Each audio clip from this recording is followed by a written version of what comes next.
Ya veo que Eric ya.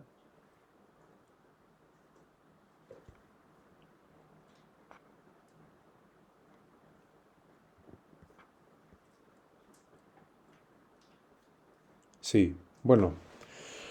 Entonces creo que ahora sí podemos empezar. La sesión anterior estuvimos viendo campos, básicamente. De eso se trató. Solamente les quería dar una pequeña errata. Hay algo que se me pasó a mencionar en uno de los axiomas para campos. Errata. Eh, en el axioma, ¿qué sería? M3, es decir, el tercer axioma para la multiplicación, que es el que nos garantiza la existencia de una identidad multiplicativa. Olvidé decir que se pide que esa identidad sea distinta de la identidad para la suma, o sea, el cero. Entonces debería leerse este axioma como dice, como sigue. Existe un elemento 1 en el campo K tal que 1 es distinto de cero. Bueno, aquí debe ser K. El 1K es distinto del 0K. Y ahora sí va todo lo demás igual. Para toda x en K, 1K por x es igual a x por 1K, que es igual a x. Así que lo demás se mantiene igual, solamente olvidé mencionar que se debe pedir que 1 sea distinto de 0. ¿Okay? Esto también es axioma porque si no, podríamos tener campos donde solamente hay un elemento, que sea el 0. Digo, no hay eh, nada contradictorio en tener algo así. O sea, desde el punto de vista lógico es válido.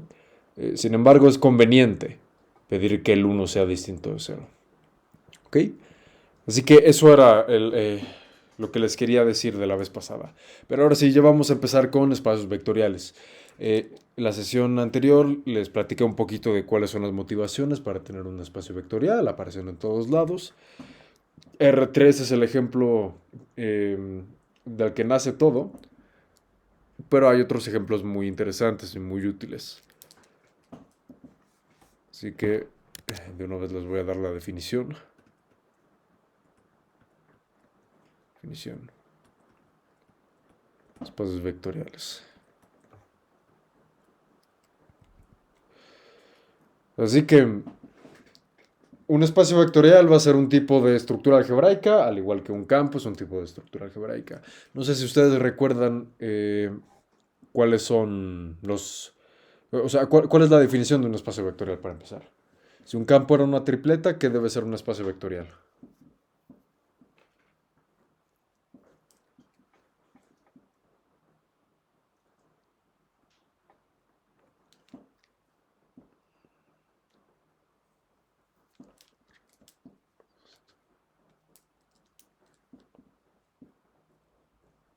Una tripleta casi. En este caso, en verdad va a ser una cuatripleta, porque no solamente va a tener las operaciones, sino que además va a tener a un campo en una de esas entradas.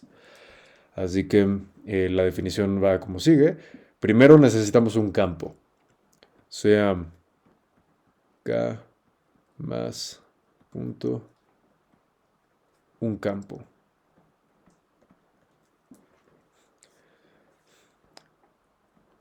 La definición es un K espacio vectorial. No, normalmente no lo voy a escribir completo, o sea, no voy a poner espacio vectorial como está escrito aquí, solamente voy a escribir KEV para abreviar. Un K espacio vectorial es una cuatripleta en realidad, en vez de una tripleta como en el caso pasado. ¿Cuáles son las entradas? Pues va a ser un conjunto no vacío, V, el campo y las operaciones para este conjunto V.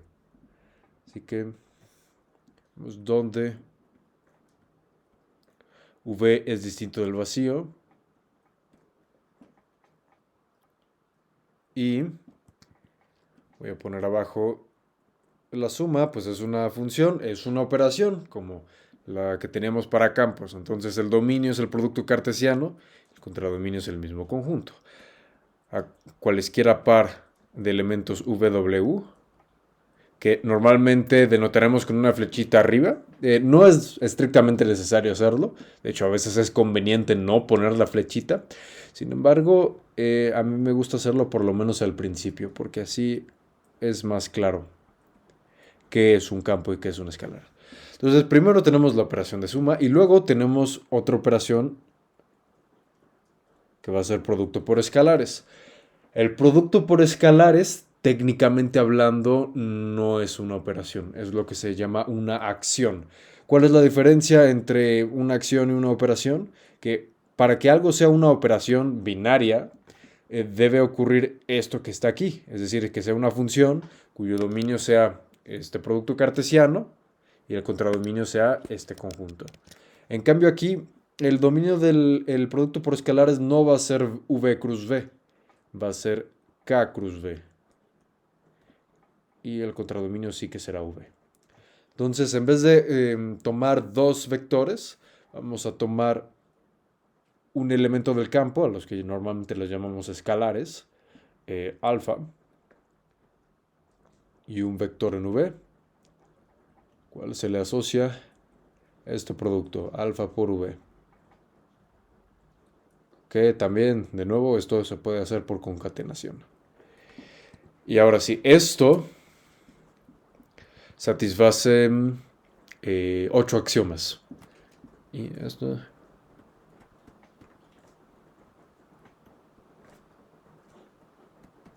Entonces, ¿me pueden decir, alguien recuerda cuáles son estos axiomas o algunos de estos axiomas?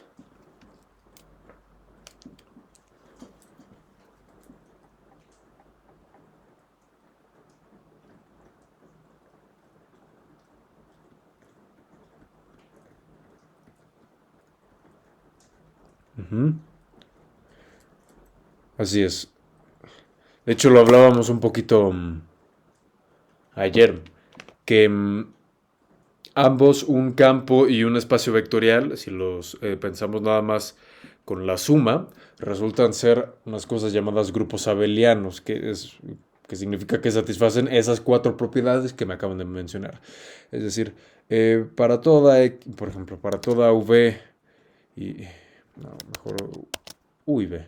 Para toda U y V en V, se tiene que U más V es V más U.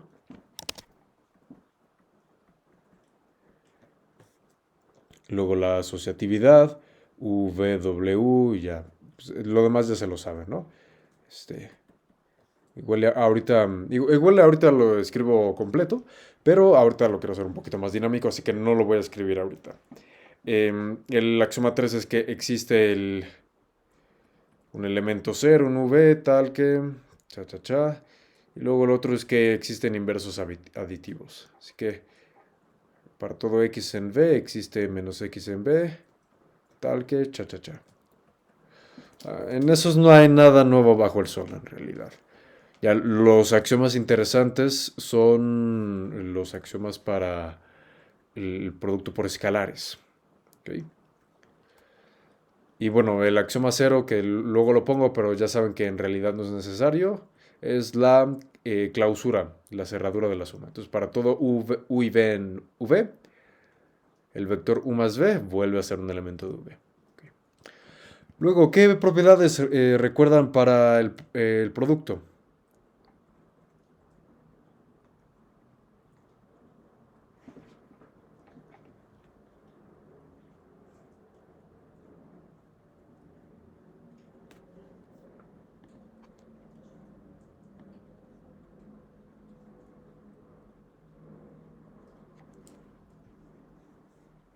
Ujú. Así es, hay propiedad del neutro multiplicativo, o sea, del uno, y hay unas propiedades distributivas también. De hecho, aquí en este caso son dos. Entonces, M0, M1, M2, D1 y D2. Entonces, primero me dicen del el uno. ¿Qué pasa con el uno? Pues que si yo agarro cualquier elemento v en V, si yo multiplico el escalar uno, es decir, el escalar uno como elemento del campo, por el vector v, esto me vuelve a dar v. Entonces veamos aquí que ya hay una primera diferencia con el axioma análogo para el campo. En un campo se tiene que poner existe el elemento neutro para la multiplicación. O sea, existe uno en K tal que shalala. Aquí yo no estoy poniendo ningún existe, fíjense. Yo no estoy poniendo ningún existe porque yo ya asumo que el 1K existe. Eso lo asumo porque estoy suponiendo desde el principio que K es un campo. Entonces, K es un campo, tiene identidad multiplicativa. Y esa identidad multiplicativa también va a ser un neutro multiplicativo, pero para el producto por escalares. Entonces me mencionaron esa y también me mencionaron distributividad. Sin embargo, antes quiero ver otro axioma para la multiplicación que es asociatividad. ¿Qué dice asociatividad? Dice que si yo me agarro cualesquiera alfa y beta escalares y cualquier vector v en v, entonces resulta que alfa por beta v es igual a alfa beta por v. ¿Okay?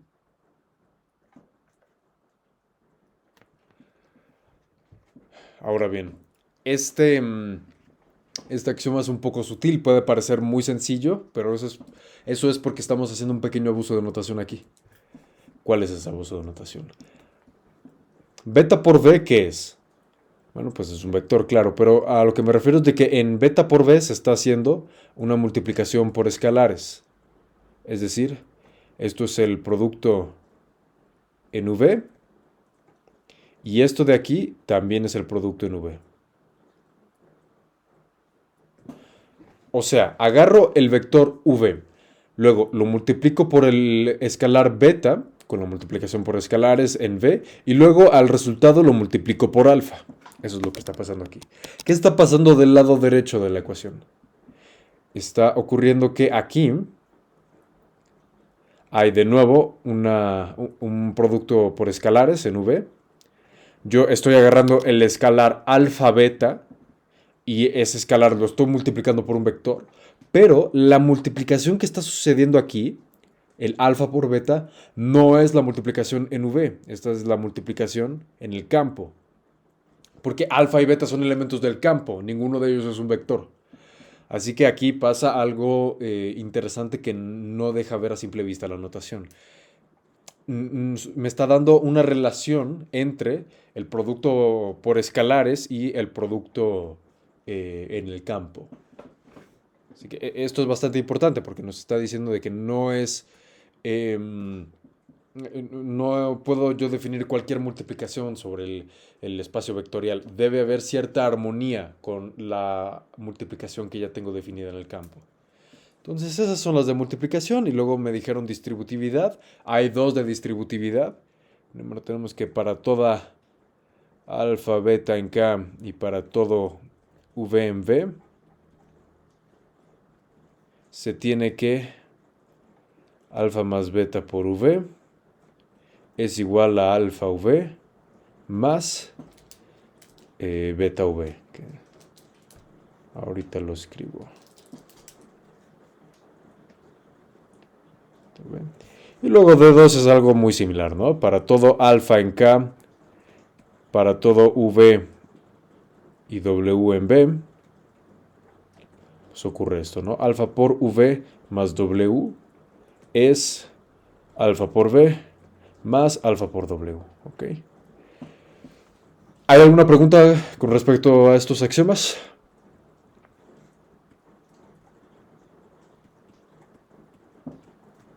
Ok. Bueno, quería yo que revisáramos esta definición, solamente para tener un poquito frescas estas ideas, pero ya me voy a ir un poquito más rápido, porque, bueno, al final de cuentas este en realidad va a ser un curso de álgebra 3, ¿no? No en realidad de álgebra 2. Así que esto solamente es para que tengan claras las bases. Ahora vamos a ver algo ya un poquito más sustancial. Va a seguir siendo repaso de álgebra 2, pero ya cosas más, un poquito más interesantes. Primero, vamos a recordar la definición de subespacio. Ok.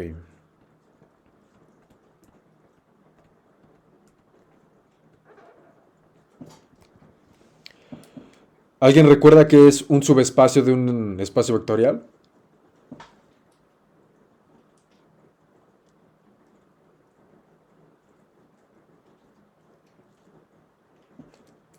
Es decir, digamos que tengo yo un K espacio vectorial que le llamo V. Sea V, K espacio vectorial. W se dice subespacio de V, sí, ¿qué pasa? Díganme ustedes.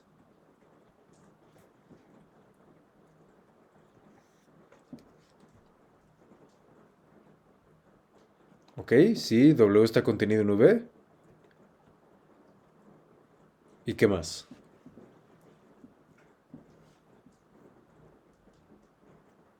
Ay, me hablaron dos personas al mismo tiempo. Entonces, eh, primero Edgar era el que había hablado y luego Brandon.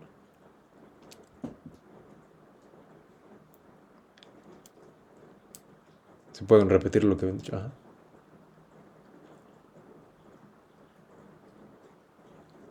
Ajá. Ok. ¿Y qué ibas a decir tú, Brandon? Sí, claro.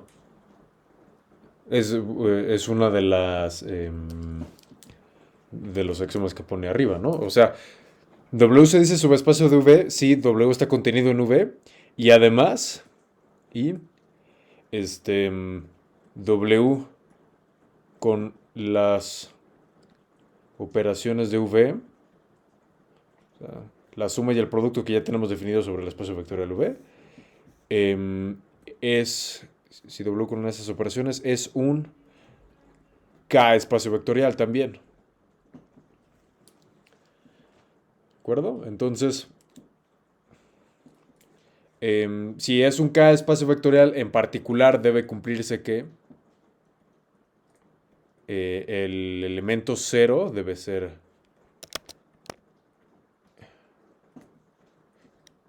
elemento de W. Ujú. Porque seguramente esto también lo vieron en su curso de álgebra 2. El elemento 0 es único. O sea, no hay ningún otro vector que no sea el 0 que me cumpla la propiedad de que si yo le sumo cualquier otro vector, entonces a ese vector lo deja igual. Así que si tiene alguna identidad aditiva, W debe ser el 0 de V. Y debe tenerla porque W estoy suponiendo que es un subespacio, así que satisface todos los axiomas que tenemos arriba, en particular satisface el de la existencia del neutro aditivo. Y hay un teorema bastante útil para saber cuándo un conjunto es subespacio de otro. Entonces, digamos de nuevo, sean V un K espacio vectorial y W un subconjunto de V. Entonces, W es subespacio de V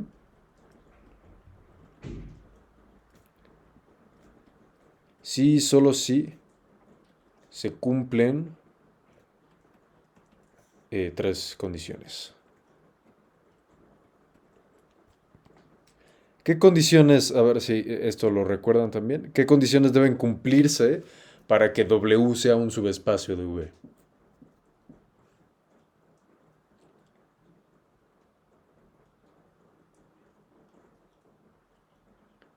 Ok, dicen el cero debe estar ahí. Entonces,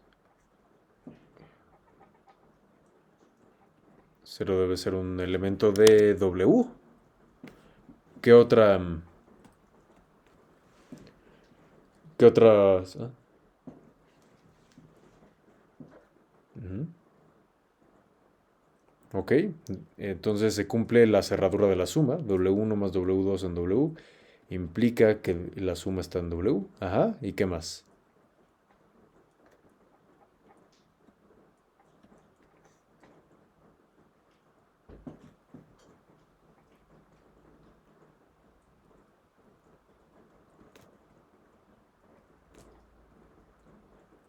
Por supuesto, ¿ok?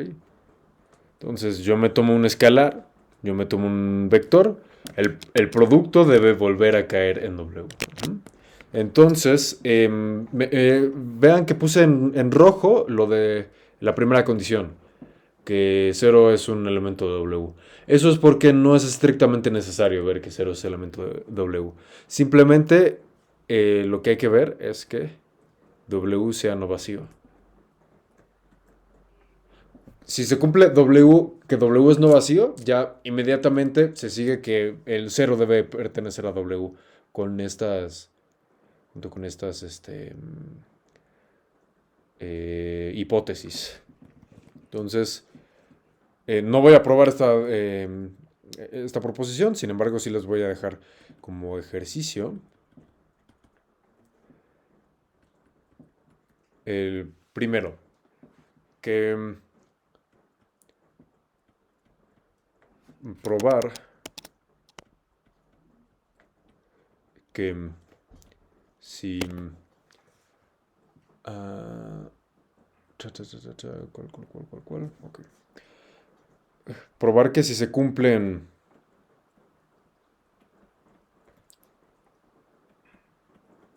uno, 2 y 3. O sea, por uno me refiero a que W sea no vacío. Entonces, el elemento 0 debe ser elemento W. Entonces, eso es una de las cosas que debería cumplir W para ser su espacio vectorial, ¿no? Así que yo no les estoy pidiendo que prueben todos los axiomas, simplemente les estoy pidiendo que prueben el tercero. Los demás pueden creer, ¿no? Que se cumplen. No pruebo la proposición porque tenemos que irnos un poquito más rápido, ¿no? Pero es una proposición bastante sencilla de probar en realidad. Eso es una. Luego otra, para que tengan un ejercicio un poquito más práctico,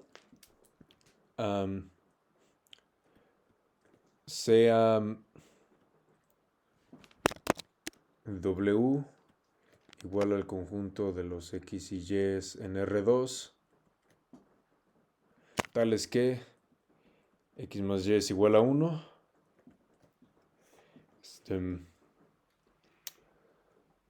Voy a poner cierto o falso.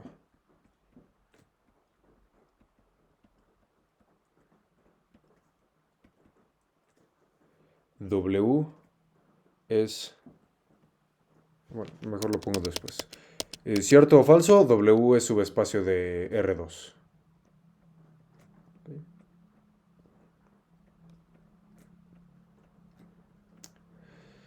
Acabo de darme cuenta de que puse R2 y ni siquiera les he dado ejemplos de espacios vectoriales.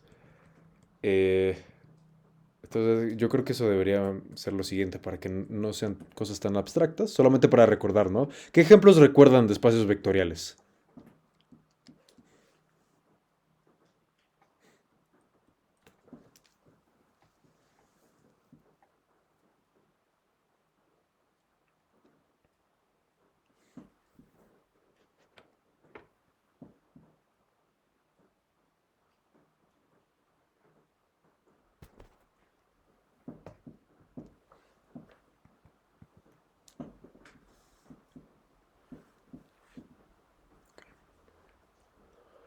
Bueno, ahí arriba les puse un ejemplo, ¿no? De cierto espacio vectorial.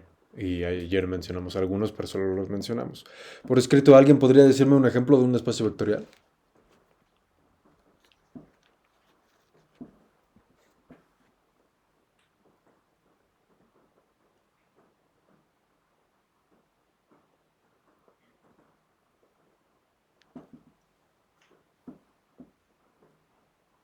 R3, claro. Ese fue el que dijimos que era primordial, ¿no? R3.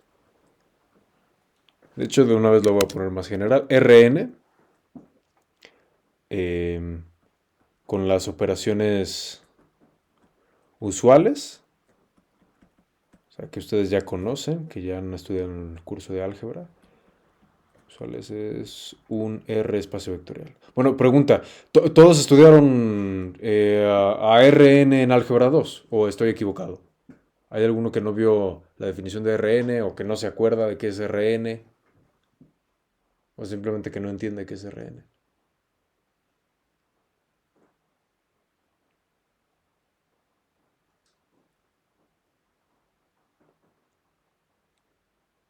Ok, entonces supongo yo que se acuerdan, nada más por no dejar. Como conjunto, ¿cuál es la definición de Rn? ¿Quiénes son los elementos de Rn?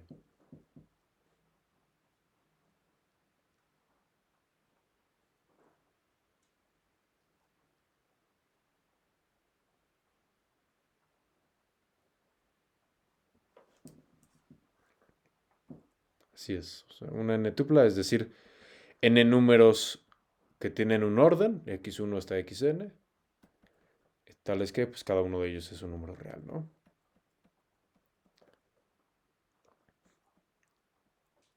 O sea, Rn son listas de números, listas de n números, básicamente. No hay otra.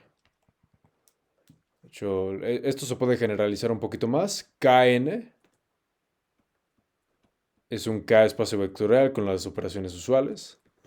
Entonces, ustedes pueden poner aquí en vez de K su conjunto, su campo favorito, no sé, los complejos, por ejemplo. Em, Más de los complejos, ¿quién? Los racionales, por ejemplo. Estos son los ejemplos más importantes, ¿no? Sobre todo este. Este es bastante importante. Mm, ¿Algún otro ejemplo que recuerdan de espacio vectorial?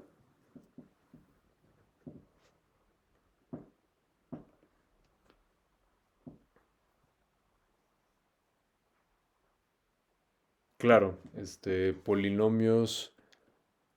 Vamos a ponerlo ahorita con coeficientes en R. Entonces, bueno, lo voy a poner así. R de X, que esto va a ser el conjunto de polinomios con coeficientes reales.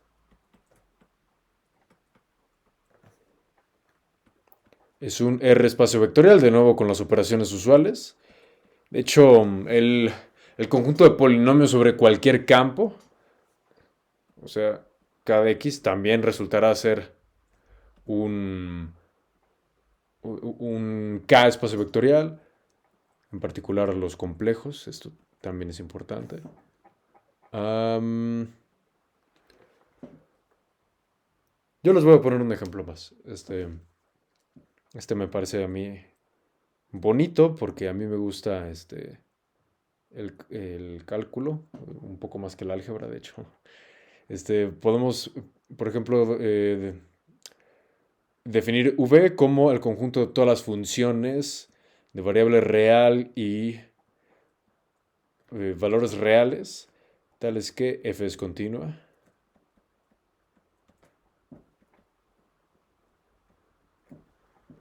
Este conjunto es un R espacio vectorial, de nuevo, con las operaciones usuales. Yo creo que por ahora estos ejemplos bastan. Um, o bueno, ¿hasta aquí hay alguna pregunta? Todo bien, ok. Entonces vámonos un poquito más rapidito. Definición. Bueno, en realidad voy a poner aquí varias definiciones seguidas para ya de una vez acabar con esta parte de espacios vectoriales y ya mañana seguir con isomorfismos. Entonces, ¿qué vamos a definir? Primero el concepto de una combinación lineal. Bueno, en lo que sigue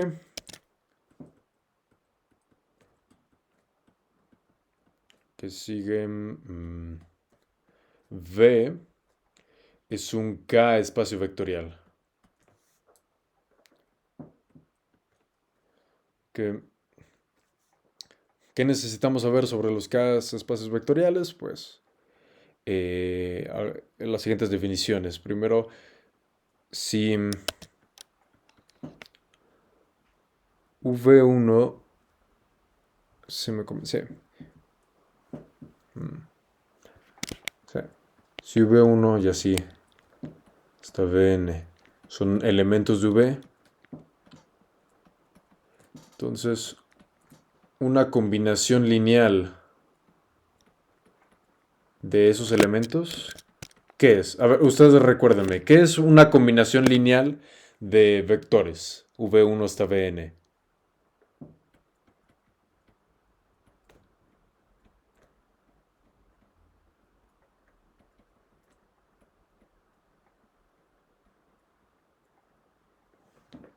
Es decir, ¿qué debo poner aquí?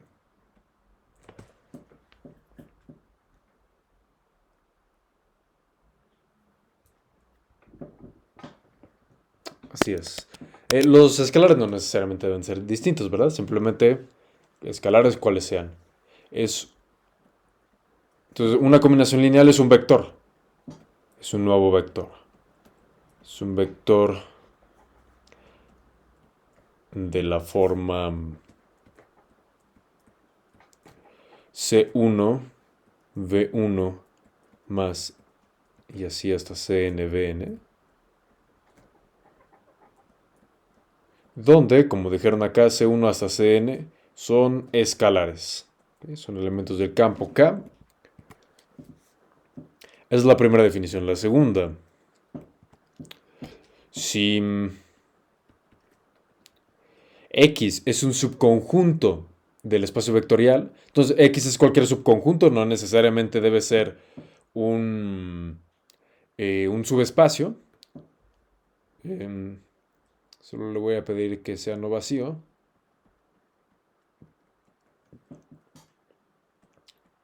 Entonces, una combinación lineal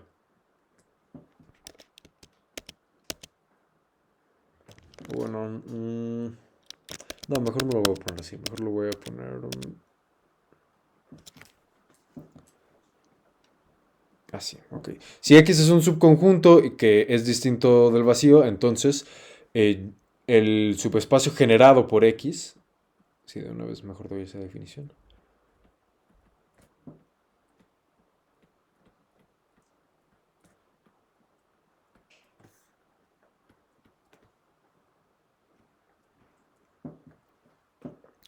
El subespacio generado por X es cierto conjunto, que denotamos por L de X, o también con unos brackets, X. ¿Y es qué conjunto? ¿Recuerdan qué conjunto es el subespacio generado por un conjunto?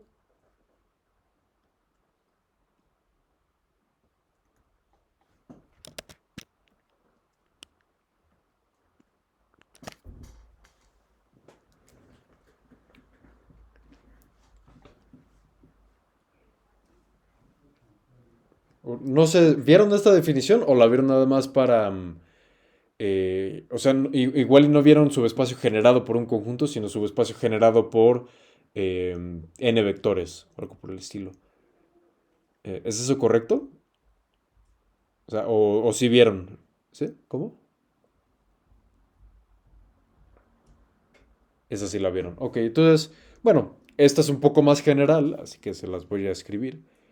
El espacio generado por un conjunto X, en particular X puede ser un conjunto de n vectores, es el conjunto de todas las combinaciones lineales de vectores en X. O sea, es el conjunto, la forma C1, X1 más cha cha cha más CNXN,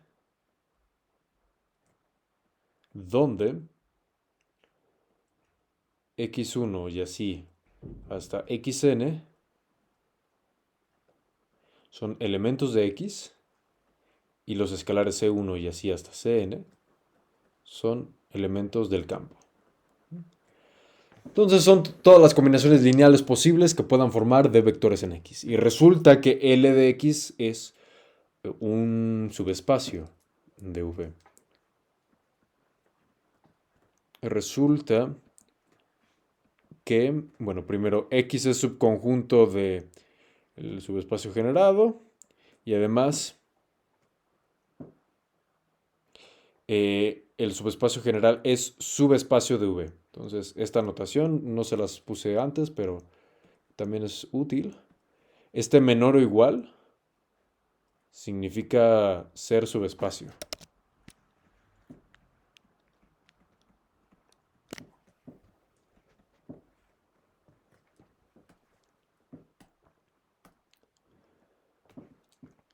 Así que a partir de ciertos vectores yo me puedo formar un nuevo espacio vectorial, que es que una propiedad bonita de esto es que va a ser el subespacio más pequeño que contenga a X. Eh, yo espero que, bueno, esta definición es nueva para ustedes, es decir, el subespacio generado por un conjunto en lugar de un número de vectores finito, ¿sí?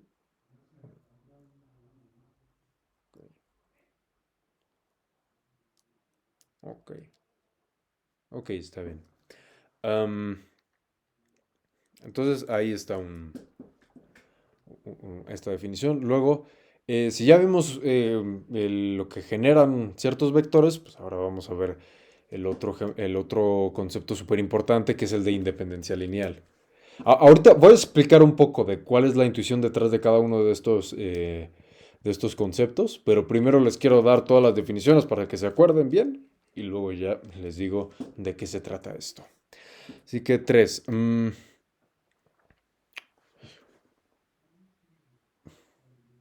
Bueno, no se las voy a dar tan general. Simplemente se las voy a dar nada más para n vectores. Para no confundirlos por si acaso. Sí, V1 y así. Hasta Vn. Son elementos de V y... No, bueno. Si estos... em, cumplen que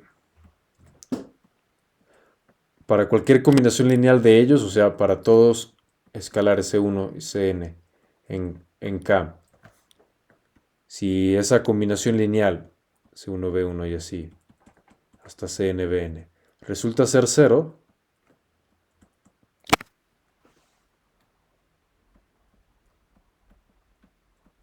o sea, cumplen que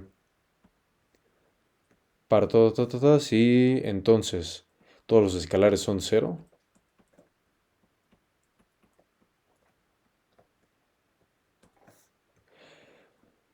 entonces tales vectores se dicen linealmente independientes, que se abrevia con em, las siglas LI. Yo supongo que esto también ya lo habían visto y ya lo que falta es nada más un concepto que junta tanto lo del espacio generado como lo de ser linealmente independiente. Entonces, un conjunto V1 y así hasta Vn se dice base de V si, sí, ¿qué pasa? ¿Qué debe pasar para que este conjunto sea base de un espacio vectorial?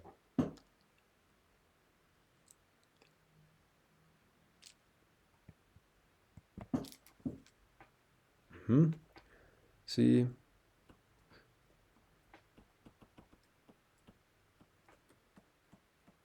son linealmente independientes y que genera todo B excelente. Y el conjunto, el subespacio generado por V1 y así hasta Vn, o sea, todas las combinaciones lineales posibles, es igual a B.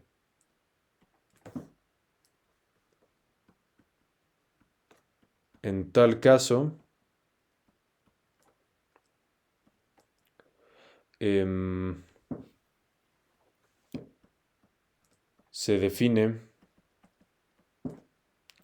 la dimensión de V como la cardinalidad de la base, ¿no? Igual a n. Entonces, entre paréntesis pongo un teorema muy importante que dice que la dimensión de V, o sea, este numerito de aquí, la cardinalidad de la base no depende de la base. O sea, cualquier base, mejor lo pongo así.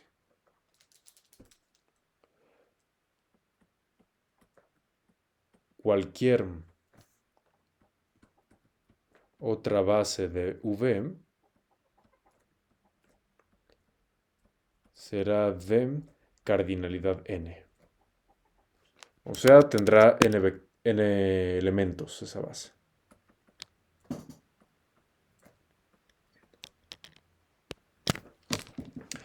Muy bien, entonces estos son unos conceptos importantísimos, pero ¿por qué son importantes? Ahora sí voy a dar un poquito de la intuición de qué se trata esto. Ok.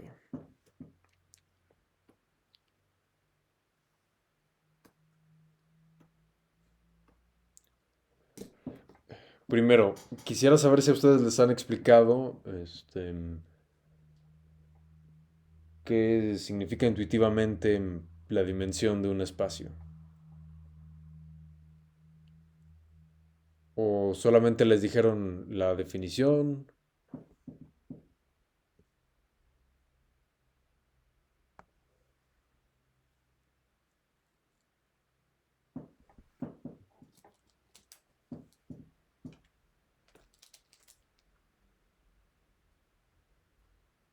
Ok, bueno, pues sí lo entiendo. Pero bueno. Em,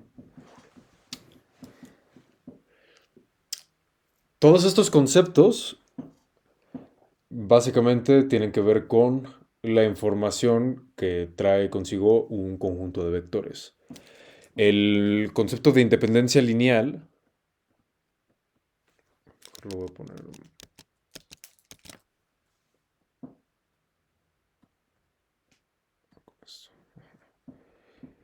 El concepto de independencia lineal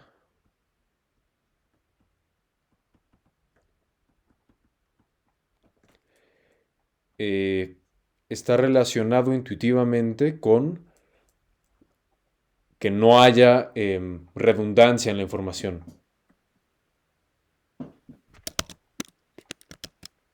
O sea, los vectores, información, mejor lo pongo así, ajá. Información no redundante.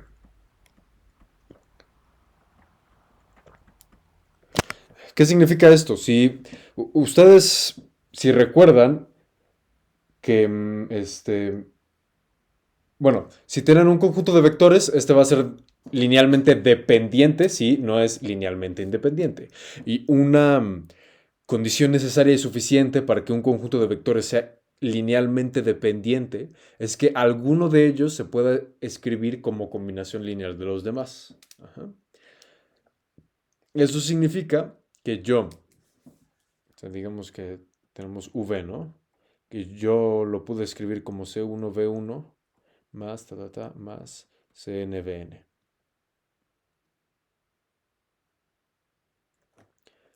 Entonces, el conjunto formado por todos los V1 y así hasta Vn y con el V va a ser linealmente dependiente. ¿Por qué? Porque yo a este vector V lo pude describir en términos de todos los demás vectores. Como que en cierto sentido es redundante. Ya no es necesario que esté ese vector, porque ya toda la información que yo podría obtener de este vector ya la obtengo de todos estos. ¿Ah? Entonces, tiene que ver eso. La independencia lineal tiene que ver con que la información que hay en un subconjunto de vectores sea no redundante. Y ahora, ¿qué tiene que ver que un conjunto genere? Bueno, pues si tenemos un conjunto generador, es decir, el acto de generar, generar AV, o sea, generar a todo el espacio, está relacionado em, con que exista suficiente información. ¿Podrías cambiar el color? Ah, ¿no se ve nada? ¿No se ve bien? Bueno, ahorita lo puedo escribir de nuevo. ah, o sea, a la hora de pasarles la copia, lo puedo escribir una vez más. De hecho, es que creo que está raro el color de este pizarrón. Luego voy a cambiar eso. Entonces, nada más les termino de platicar esto. Igual y ya no escribo nada y veo después lo del pizarrón, lo del color. Generar AV tiene que ver con que haya suficiente información en ese conjunto de vectores. O sea, que un conjunto de vectores genere V significa de que cualquier elemento de V yo lo puedo expresar en términos de los vectores de mi conjunto generador. O sea, esa información yo la puedo escribir en términos de la otra. Hay algo muy parecido a lo que está pasando con la independencia lineal. Estas dos nociones son un poco contrarias. Es decir, si yo agrando y agrando un conjunto de vectores, va a ser más probable de que genere mi espacio, porque yo estoy añadiendo más y más información a ese conjunto. Pero también corro el riesgo de que ese conjunto se vuelva redundante, de que ya haya un vector ahí que sobre. Ya no era necesario para poder describir a los demás vectores. En cambio, si yo lo hago más chiquito y más chiquito, yo como voy a estar quitando vectores, va a aumentar la probabilidad de que ya no haya redundancia en la información, pero voy a correr el riesgo de que ya no tenga suficiente información. Resulta que hay un número mágico en el que yo tengo tanto suficiente información como información no redundante. Al número mágico se le llama dimensión y al conjunto que estoy escribiendo se le llama base. Así que lo importante de las bases es que codifican toda la información que hay en un espacio vectorial, eh, pero la codifican de la manera más económica posible. O sea, si yo tengo Rn, pues Rn es un conjunto infinito, hay una infinidad de vectores ahí, y sin embargo, yo puedo escribir a todos los vectores en términos de n vectores específicos, por ejemplo, la base canónica. Así que yo nada más me bastan n, y como nada más me bastan n, pues es mejor solamente usar n. Ya, si ya puedo usar solamente esos, em, va a ser más, ¿cómo decirlo? Va a ser más pragmático. Ya casi son las 9, así que yo creo que le vamos a parar aquí, pero primero quisiera saber si hay alguna duda con todo lo que les acabo de decir. Me estuve yendo un poquito más rápido porque eh, quiero que esta semana acabemos con el repaso y ya a partir del lunes ya veríamos todo lo que corresponde al temario de Álgebra 3.